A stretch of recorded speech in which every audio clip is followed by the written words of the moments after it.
आज मैं आपको क्लास 10th की मैथ की एक्सरसाइज 1.3 से एक महत्वपूर्ण प्रश्न जो उदाहरण में दिया गया है, सिद्ध कीजिए करनी 2 एक अपरिमेय संख्या है, या फिर आपसे इस तरह से पूछा जा सकता है कि करनी 3 एक अपरिमेय संख्या है, करनी 5 एक अपरिमेय संख्या है। किसी भी तरह का पूछे कि ये अपरिमेय संख्या है, सिद्ध कीजिए, तो बहुत ही आसान शब्दों में और एक ही स्टेप सारे सवालों की होगी। एक समझ में आ गया तो दूसरा ऑटोमेटिकली आप अच्छे से कवर कर पाओगे। तो देखिए, सबसे पहले क्या बोला इसने, सिद्ध कीजिए करनी 2 एक अपरिमेय संख्या है। हम प्रयोग करेंगे विरोधाभास विधि का। विरोधाभास विधि उसे कहते हैं कि इसने बोला है कि अपरिमेय है, हम बोलेंगे कि भैया परिमेय है और हमारी बात को हम कर लेंगे गलत, फिर आ जाएगा अंत में सही उत्तर। ठीक है, तो यहाँ लिख दीजिए माना, ध्यान से समझिएगा, सारे सवालों में एक ही स्टेप होने वाली है।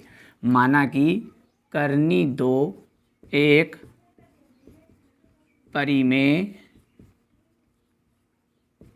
संख्या है, और परिमेय संख्या को हम लिख सकते हैं P/Q के रूप में।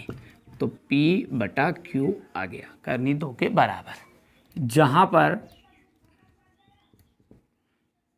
ये कंडीशन रहती है P/Q यानी परिमेय संख्याओं की, कि जो बटे का जो Q रहेगा, यानी कि जो बटे की संख्या रहेगी उसका मान कभी भी 0 नहीं रहेगा, एवं P और Q सह अभाज्य संख्या है। सहभाज्य का मीन क्या होगा, मतलब क्या होगा, तो यानी कि P और Q दोनों का यदि आप HCF निकालेंगे तो कितना आएगा, 1 आएगा। यदि इनके अलावा इनका मान कहीं दूसरा आएगा तो ये अपरिमेय संख्या नहीं मानी जाएगी, परिमेय संख्या नहीं मानी जाएगी। क्या मानी जाएगी फिर, अपरिमेय। ठीक है, तो दोनों पक्षों में कर दीजिए वर्ग, दोनों पक्षों में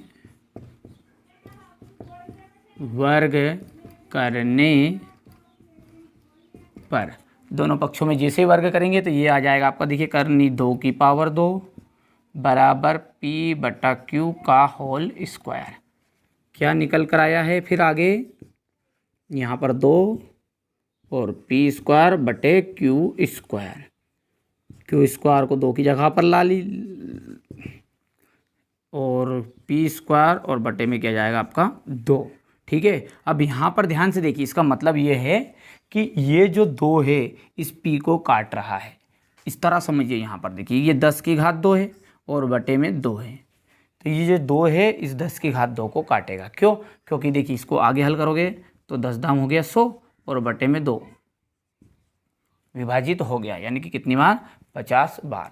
उसी तरह हम यहाँ पर भी बोलेंगे, देखिए यहाँ किसी लाइन बोलेगी कि यदि 10 की घात 2 से विभाजित हो रहा है, तो हम यहाँ बोलेंगे कि यदि P की घात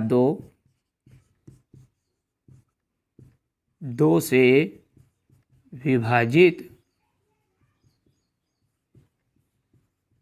हो रहा है, तो ये घाट हटा देंगे, फिर क्या बचा, 10 भी 2 से विभाजित होगा। उसी तरह यहाँ पर भी कि यदि P की घात 2 से विभाजित हुई तो P भी 2 से विभाजित होगा, तो P भी 2 से विभाजित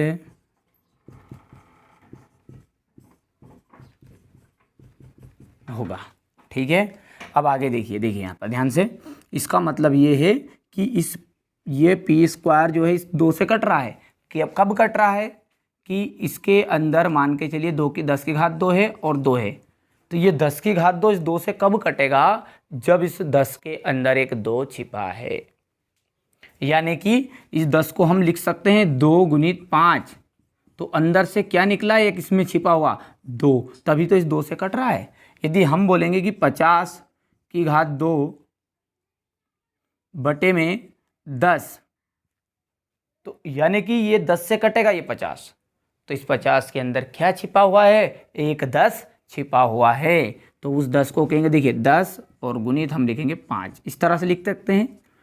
तो ये 10 तो हो गया आपका, 10 लिख दीजिएगा, और ये जो बचे हुआ प्रोसेस है, यानी ये 5 कुछ भी संख्या बचे उसे मान लेंगे आप m, यानी कि P इक्वल 5m। ठीक है, अब यहाँ पर 5 नहीं आएगा, क्या क्या आएगा, क्योंकि 2 से कट रहा है तो यहाँ पर देखिए इसके अंदर क्या छिपा है, एक 2 छिपा हुआ है, इसलिए 2m आ गया है। इसको समीकरण नंबर 1 बना दीजिएगा।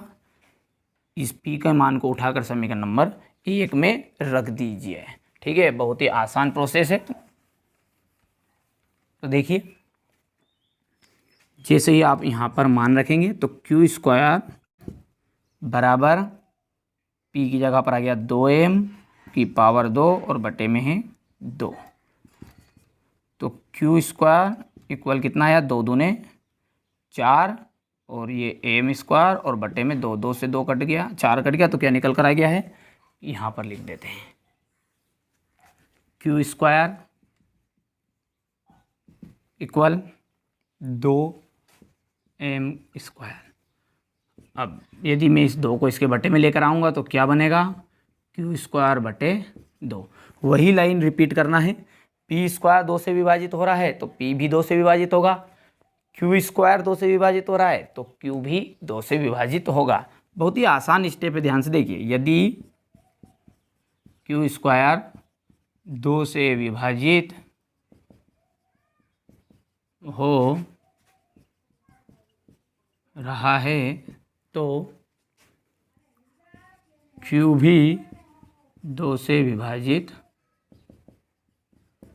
होगा। इसको माना लीजिए आप स्थिति नंबर 1 यानी कि फर्स्ट, इसको स्थिति सेकेंड। और स्थिति फर्स्ट और स्थिति सेकेंड को गौर से पढ़िए आप एक बार और। P स्क्वायर 2 से विभाजित हो रहा है तो P भी 2 से विभाजित होगा। क्या होगा, P भी 2 से विभाजित होगा। यहाँ पर Q भी 2 से विभाजित होगा। और हमने बोला है कि P और Q का HCF कितना आना चाहिए, कम से कम 1 आना चाहिए बस, तो वहाँ कहलाएगा आपकी सह अभाज्य संख्या। तो यहाँ पर इसका तो HCF 2 निकल कर आ गया, क्योंकि P का मान भी किससे विभाजित हो रहा है, 2 से कट रहा, मतलब 2 इसका HCF आएगा, इसमें भी 2 आएगा।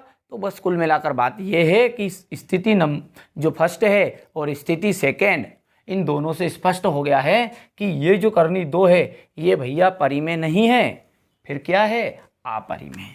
तो यहाँ लाइन लिख दीजिएगा, अतः स्थिति फर्स्ट एवं सेकंड से स्पष्ट है कि करनी 2 एक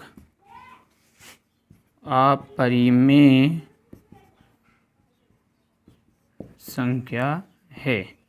ये हो गया आपकी प्रूव्ड, सिद्ध करना था। ठीक है, देखिए बहुत ही आसान है।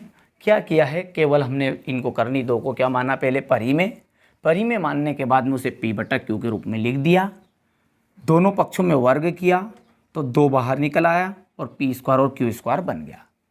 जैसे 2 को अंदर लेके गए कहाँ पर, Q के पास, तो Q स्क्वायर यहाँ पर आ गया, 2 वहाँ पर चला गया। यहाँ पर प्रोसेस यहाँ पर बनी, देखिए P स्क्वायर यदि 2 से विभाजित हो रहा है तो P भी 2 से विभाजित होगा। उसी तरह जब Q वाली लाइन में लिखेंगे तो वहाँ लिख देंगे Q स्क्वायर 2 से विभाजित हो रहा तो Q भी 2 से विभाजित होगा। तो अतः इसके अंदर एक 2 छिपा हुआ है, किसके अंदर, P के अंदर, तो इसलिए P के अंदर 2 छिपा और बाकी जो छिपा हुआ है उसको हमने मान लिया M। यहाँ पर लिख भी सकते हैं आप कि जहाँ M इक्वल क्या है, पूर्णांक है, और नहीं लिखेंगे जब भी चलेगा। ठीक है, तो Q स्क्वायर यहाँ पर मान रख दिया 2M और कुल मिलाकर फिर 4 आया, काट दिया, तो यहाँ पर इस तरह से निकल कर आया। फिर हमने लाइन लिख दी, Q स्क्वायर 2 से विभाजित होगा तो Q भी 2 से विभाजित होगा। भैया स्थिति फर्स्ट और सेकंड से निकल कर बात यह आई कि इसका HCF 2 आ रहा है, इसलिए यह सहभाज्य संख्या नहीं है। ठीक है, इसी तरह यदि देखिए इसका स्क्रीनशॉट लीजिए पहले तो बढ़िया से, और इसके बाद में यदि यहाँ पर करनी 2 की जगह पर आ जाए आपका करनी 3, ध्यान से समझिएगा। तो यहाँ पर देखिएगा, माना कि करनी 3 एक परिमेय संख्या, आपको मेरे साथ ही बोलना, करनी 3 एक परिमेय संख्या है, तो यहाँ पर करनी 3 इक्वल P बटा Q, जहाँ Q इक्वल नहीं है 0, P और Q के आगे सहभाज्य संख्या, दोनों पक्षों में वर्ग कर दिया तो करनी 3 की घात 2 इक्वल P बटा Q की होल स्क्वायर। तो निकल कर आ गया 3, और यहाँ पर देखिए बट्टे में चला जाएगा आपका 3। यदि p स्क्वायर 3 से विभाजित हो रहा है तो p भी 3 से विभाजित होगा, अतः p इक्वल कितना जाएगा, इसके अंदर क्या छिपा है 3, तो 3 लिख दिया और इसका मान रख देंगे यहाँ पर 3, तो 3 क्या कितना गया है 9, और ये बटे में 3 है तो ये काटेंगे तो कितना जाएगा 3 आ जाएगा, तो यहाँ से निकल कर 3 आया। उसी तरह लाइन यहाँ पर क्या बनेगी, क्यू स्क्वायर 3 से विभाजित हो रहा है तो क्यू भी 3 से विभाजित होगा, अतः स्थिति फर्स्ट और सेकेंड स्पष्ट कर रही है कि कर्नी 3 एक अपरिमेय संख्या। देखिए बहुत ही आसान, एक सवाल आगे समझ में चुटकी में आंसर आ जाएगा। उसी तरह देखिए कर्नी 5 का भी देख लेते हैं, तो कर्नी 5 एक परिमेय संख्या मान ली, लिख दिया भैया p बटे क्यू के रूप में, घात चढ़ा दी इनकी वर्ग, तो 5, यहाँ पर भी 5, p स्क्वायर किससे विभाजित हो रहा है आपकी बार 5 से, तो p भी भैया 5 से, तो इसका गुणनखंड क्या निकलेगा, इसके अंदर छिपा हुआ 5, सब जगह 5 5 कर दो, ठीक है, वर्ग था तो 25 हो जाएगा 25, और यहाँ पर आ जाएगा आपका 5, जैसे काटेंगे तो क्या जाएगा 5 निकल कर। बहुत ही आसान है, देखिए एक सवाल समझ में आया तो अपने आप दूसरा सवाल आएगा। यदि क्यू स्क्वायर 5 से विभाजित है तो पी क्यू भी किससे विभाजित होगा 5 से विभाजित होगा। सेकंड और फर्स्ट स्थिति ने क्लियर कर दिया भैया कि कर्नी 5 क्या है, एक अपरिमेय संख्या है।